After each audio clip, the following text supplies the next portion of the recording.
Crossings is a tool that we use to understand Christianity. It's a lens, a way of understanding life. A really dynamic, vibrant community. It began as typewritten pages being handed around a university. All of my imperfections being smart for generosity. It's become such a way of life for me. It really is good, and it is something new.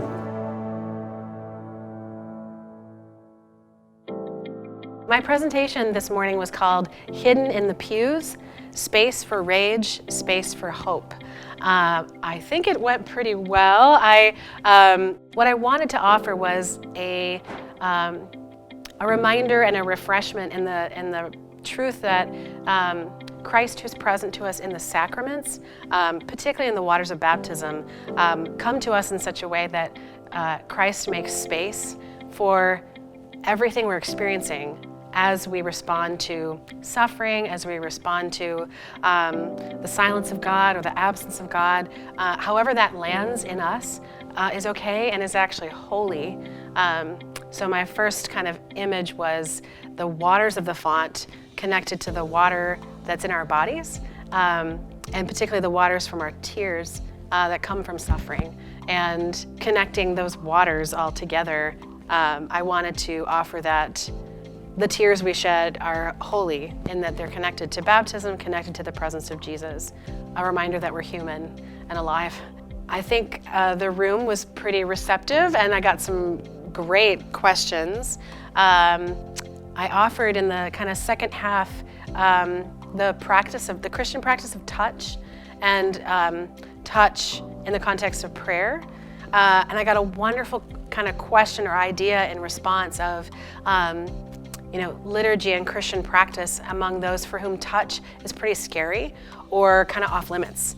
And what's possible liturgically, ritually, without bodies touching, but still sort of standing in communion or standing in a circle, visually embodying their connection without actually touching each other. So that was a wonderful, rich question that I got back. The other element of my talk this morning was being here as a pastor and bringing stories from the parish. So I shared two different stories from congregational life at Salem Lutheran Church that I felt kind of exhibited the connection between the sacraments and both the experience of suffering and then also the experience of healing out of that suffering. So those congregational stories were the other piece. I talked about a young man who died from a heroin overdose, and then a woman who is actually on the path of healing from an eating disorder that was very severe. So deeply embodied experiences that were so a part of our flock that I felt I needed to bring them into the room today. I think I'm still beginning to learn about the impact that Crossings has had outside what I know from my own narrative.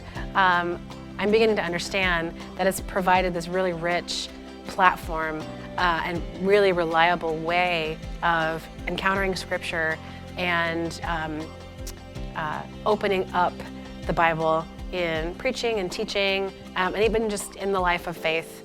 So it seems like a community and a way in the world that's been very nourishing to a lot of leaders. Really cool.